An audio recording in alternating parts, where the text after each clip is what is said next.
Bapak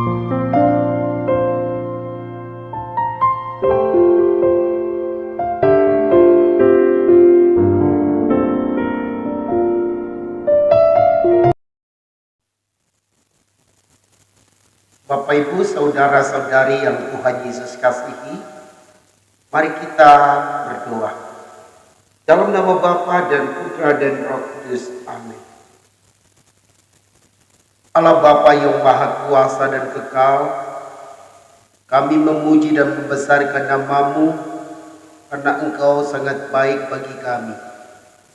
Engkau amat mengasihi kami, orang-orang yang berdosa ini. Hingga Engkau mengutus Putra-Mu ke dunia untuk menebus kami dari salah dan dosa. Bapa yang Maha Baik, saat ini kami akan mendengarkan firman-Mu. Kami mohon kepadamu, urapilah kami dengan Roh Kudus, agar hati kami seperti tanah yang subur, yang siap untuk menumbuhkan benih-benih firman-Mu di dalam kehidupan kami. Bersabdalah kepada kami siap mendengarkannya. Doa ini kami sampaikan kepadamu dengan perantaran Kristus Tuhan kami. Amin. Bacaan Injil diambil dari Yohanes bab 20 ayat 1 ayat 11 sampai dengan 18. Pada hari Minggu Paskah, pagi-pagi benar ketika hari masih gelap, pergilah Maria Magdalena ke kubur itu dan ia melihat bahwa batu telah diambil dari kubur. Maria berdiri dekat kubur itu dan menangis. Sambil menangis, ia menjenguk ke dalam kubur itu. Dan tampaklah olehnya dua orang malaikat berpakaian putih. Yang seorang duduk di sebelah kepala dan yang lain di sebelah kaki di tempat mayat Yesus terbaring. Kata malaikat-malaikat itu kepadanya, "Ibu, mengapa engkau menangis?" Jawab Maria kepada mereka, "Tuhanku telah diambil orang dan aku tidak tahu di mana ia diletakkan." Sesudah berkata demikian, ia menoleh ke belakang dan melihat Yesus berdiri di situ. Tetapi ia tidak tahu bahwa itu adalah Yesus. Kata Yesus kepadanya, "Ibu, mengapa engkau menangis? Siapakah yang engkau cari?" Maria menyangka orang itu adalah penunggu taman. Lalu berkata kepadanya, "Tuan, jikalau Tuhan yang mengambil dia, katakanlah kepadaku di mana Tuhan meletakkan dia, supaya aku dapat mengambilnya." Kata Yesus kepadanya, "Maria." Maria berpaling dan berkata kepadanya dalam bahasa Ibrani, "Sabtuni," artinya guru. Kata Yesus kepadanya, "Janganlah engkau memegang aku, sebab aku belum pergi kepada Bapa, tetapi pergilah kepada saudara-saudaraku dan katakanlah kepada mereka bahwa sekarang aku akan pergi kepada Bapakku dan Bapamu, kepada Allahku dan Allahmu." Maria Magdalena pergi dan berkata kepada murid-murid, "Aku telah melihat Tuhan," dan juga bahwa dia mengatakan hal-hal patuh kepadanya. Demikianlah Injil Tuhan. Shalom Bapak Ibu, Saudara-saudari yang Tuhan Yesus kasihi. Pada pesta Santa Maria Magdalena ini, kita semua diingatkan bahwa Tuhan kita amat mengasihi orang-orang yang berdosa.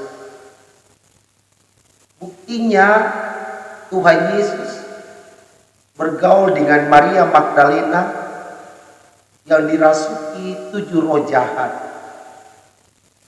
Kalau orang dirasuki 7 roh jahat, pasti hidupnya tidak berkenan di hadapan Tuhan. Tapi karena kasih-Nya yang begitu besar kepada dunia ini, kepada orang-orang berdosa, akhirnya Yesus berelasi dengan Maria Magdalena. Dan pergaulan mereka sungguh membawa berkat yang berlimpah bagi Maria Magdalena. Yesus mengusir 7 roh jahat dari Maria Magdalena, dan akhirnya Maria Magdalena bebas dari kuasa roh jahat.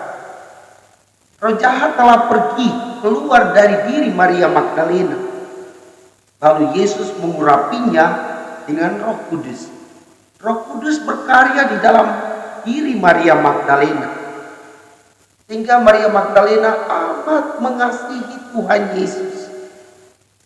Kemana saja Tuhan Yesus pergi, Maria Magdalena, juga Maria-Maria lain, dan murid-murid Yesus selalu menyertainya untuk mewartakan kabar gembira, untuk mewartakan Injil Kerajaan Allah kepada sesama.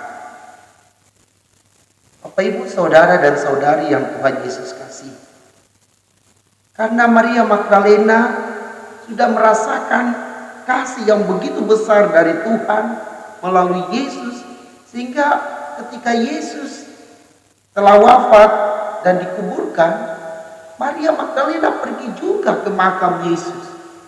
Dan kita mendengar bahwa Tuhan justru menampakkan diri pertama kali kepada Maria Magdalena. Kemudian Maria Magdalena kembali pada murid-murid dan mengatakan kepada mereka bahwa Tuhan kita sungguh bangkit. Inilah yang dilakukan oleh Maria Magdalena di dalam hidupnya sebagai tanda balas kasihnya kepada Tuhan yang sangat mengasihinya, sehingga dia juga berusaha untuk mengasihi Tuhan dengan seluruh dirinya. Bapak Ibu, Saudara dan Saudari yang Tuhan Yesus kasih, saya dan Anda adalah orang berdosa. Kita tahu siapa kita ini, kita bejana tanah yang rapuh. Tetapi Tuhan amat mengasihi Anda dan saya. Tuhan mengutus putranya Yesus Kristus datang ke dunia, hidup bersama kita, bergaul bersama kita. Tujuannya supaya kita bertobat. Maka mari kita bertobat. Berubah haluan kita, berubah cara pikir kita. Lalu kita kembali kepada Yesus yang setia menanti kedatangan kita. Maka jangan menutup hatimu. Jangan mengeraskan pikiranmu dan hatimu. Berbaliklah kepada Tuhan yang amat mengasihimu dan mengasihiku. Kita pasti belajar dari Santa Maria Magdalena yang ketika merasakan kasih dan kebaikan Tuhan, ia juga menunjukkan cinta yang begitu besar kepada Tuhan. Maka mari kita mencintai, mengasihi Tuhan dengan seluruh diri kita ini, dengan pikiran kita, dengan hati kita, dengan kata-kata kita, dengan perbuatan kita. Maka jangan jemu-jemu mencintai Tuhan, karena Dia sudah mengasihi kita selama-lamanya. Bapak Ibu, Saudara dan Saudariku yang Tuhan Yesus kasih, saya orang berdosa yang dikasihi Tuhan, dan saya mau membalas kasih Tuhan itu dengan cara mencintai Tuhan dengan seluruh hidup saya. Saya menyerahkan seluruh hidup saya kepada Tuhan melalui jalan imamat ini. Karena saya rasa Tuhan sudah mengasihi saya. Sehingga sebagai imam saya berusaha untuk mencintainya. Mencintai berarti saya berusaha untuk mengikuti ajaran-ajaran Tuhan di dalam hidup ini. Sama dengan orang kalau baru berpacaran dan dia amat mencintai si A. Kalau si A mengatakan, tolong saya isikan pulsa misalnya. Pasti dia, orang yang dikasih itu akan menuruti permintaan dari yang dikasihi. Nah, ini mesti kita wujudkan juga dalam hidup kita. Kalau kita katakan kita mengasihi Tuhan, maka kita mesti mengikuti ajarannya di dalam kehidupan kita. Banyak ajaran Tuhan yang belum kita laksanakan sebagai tanda cinta kita kepada Tuhan. Misalnya, Tuhan menantang kita, kasihilah musuh-musuhmu, berdoalah bagi mereka. Apakah Anda dan saya sudah mengasihi musuh-musuh kita? Sudah berdoa bagi mereka? Mungkin sebagian sudah, tapi sebagian juga kita tidak mengasihinya. Kita justru membencinya, bahkan kita mengutuknya. Semoga dia mendapat cilaka dan lain sebagainya. Kalau Anda dan saya masih bersikap demikian, Anda belum bertobat. Anda masih dikuasai oleh 7 roh jahat itu. Maka mari lepaskanlah kuasa-kuasa kegelapan di dalam hatimu. Dan mintalah kepada Tuhan untuk mengurapi kita dengan Roh Kudus. Supaya kita bertindak seperti yang Yesus ajarkan. Salah satunya tadi, mengasihi musuh-musuh kita dengan berdoa bagi mereka. Kemudian kita berusaha untuk minta maaf kepada mereka dan mau berdamai lagi dengan mereka. Karena kita adalah saudara. Walaupun dia berbeda dengan kita, tapi kita adalah saudara di dalam Tuhan. Dia dan saya adalah pelaksana firman Tuhan. Berarti kita saudara di dalam Tuhan. Maka mari kita berusaha untuk terus-menerus mengasihi dan mencintai Tuhan seumur hidup kita. Semoga demikian. Marilah berdoa. Ya Tuhan, kami bersyukur karena Engkau amat mengasihi kami. Namun kami sering tidak mengasihi Engkau atau kurang mengasihi Engkau.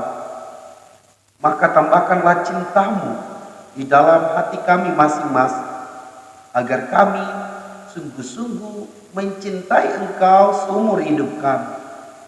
Mencintai bukan hanya dengan perkataan, tapi mencintai dengan perbuatannya. Misalnya kami mencintai Engkau dengan cara melaksanakan firman-Mu, mencintai musuh-musuh di dalam hidup, meminta maaf kepada orang yang menyakiti hati kami, dan mau berdamai lagi sebagai tanda balas kasih kami kepadamu. Bapa yang Maha Baik, pada saat ini juga hamba berdoa bagi dunia ini, bagi bangsa Indonesia, bagi tanah Papua dan tanah Asmat ini. Bebaskanlah dunia ini dari virus corona. Musnahkanlah virus corona, karena Engkau adalah Allah kami yang Maha Kuasa dan kekal. Maka musnahkanlah virus ini, sehingga kami boleh hidup sehat di dalam naungan kasih-Mu. Kami juga mohon penyembuhan-Mu bagi saudara-saudari yang saat-saat ini sedang sakit berbagai macam penyakit, secara khusus virus corona ini. Tuhan, jamahlah mereka masing-masing, karena Engkau adalah dokter di atas dokter yang sanggup menyembuhkan segala penyakit, baik penyakit medis maupun penyakit non medis. Semoga mujizat-Mu yang terjadi 2000 tahun yang lalu terjadi juga saat ini atas umat, karena Engkau sangat mengasihi kami. Engkau tidak akan membiarkan kami menderita. Bahkan Engkau tidak akan membiarkan dunia ini musnah karena virus ini. Bapa yang Maha Baik, curahkanlah kuasa-Mu atas kami semua, sehingga kami boleh melihat mujizat-Mu saat-saat ini, sehingga umat-Mu merasakan betapa baiknya Engkau bagi kami semua. Tuhan, inilah doa kami, dan kami naikkan kehadirat-Mu dengan perantaran Kristus Tuhan kami. Amin. Semoga Bapak Ibu Saudara-saudari diberkati, disembuhkan oleh Allah yang Maha Kuasa, Bapa dan Putra dan Roh Kudus. Amin. Mohon perhatian umat yang terkasih, kami mohon kepada Anda semua untuk subscribe dan bunyikan lonceng channel Paulus Buar Lele, dan Anda mesti like. Sudah dengarkah belum? Sudah toh? Sudah ya. Kemudian komen di situ dan share sebanyak-banyaknya, dan tolong nonton video renungan Paulus Buar Lele ini dari awal sampai akhir, supaya bisa memahami firman Tuhan dan dapat melaksanakannya dalam hidup harian Anda. Terima kasih. Tuhan Yesus memberkati Anda semua. Dormo.